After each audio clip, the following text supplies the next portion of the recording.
Откако Грција реагираше со протестна нота, министерот за надворешни работи и порача на техничката министерка за труд и социјална политика Рашела Мизрахи да ја врати назад таблата со Северна Македонија која што ја отстрани во петокот или кривично ќе одговара. Прв прекршување на договорот од Преспа направил техничкиот министер за внатрешни Наки Чулев. Се наведува во реакцијата на грчкото МНР, кој пред јавноста го соопшти министерот за надворешни работи Никола Димитров и побара од председателот на владата Оливер Спасовски да отпочне постапка за разрешување на Мизрахи.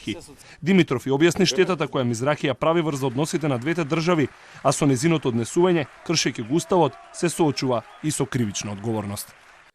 Флагрантното кршење на уставот повлекува политичка и правна одговорност. Доколку веднаш своето делување не го врати на линија и во рамките на уставот, му сугерирам на председателот на владата, господинот Оливер Спасовски, да предложи нејзино разрешување до собранието.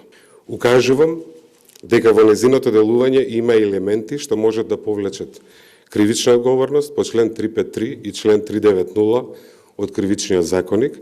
Во петокот Мизрахи одржа пресконференција со старата табла во позадина на која стои името Република Македонија. На прозивките на Димитров Мизрахи кусе одговори дека се смешни и неосновани, бидејќи таа позадина во салата ја наследила од нејзината предходничка Мила Царовска. Јас не ја игнорирам реалноста, но нема да дозволам создавање на нова реалност. Демократско право, но и морална обврска на секој граѓанин е кој ќе види неправда да реагира по истата. Таблата е наследена и не постои стара и нова табла. Постои само една табла во Министерството за труд и социјална политика.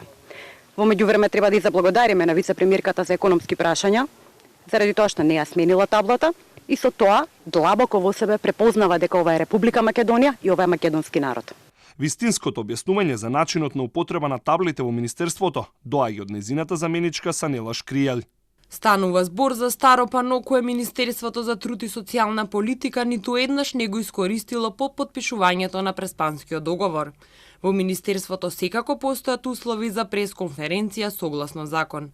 Мизрахи свесно одбрала да ја користи токму оваа сала, а со која цел е и повеќе од јасно да упати порака дека не се согласува со Преспанскиот договор. За барањето на Димитров се уште се нема изјаснето техничкиот премиер Оливер Спасовски дали ќе поднесе предлог до собранието за разрешување на Мизрахи. Прашан пак Димитров дали тој ќе реагира до грчката страна за почитување на договорот и менување на таблите со новото име на државата, Димитров рече дека реагирал и очекува побрзо имплементирање на обврзувачкиот за двете страни Преспански договор.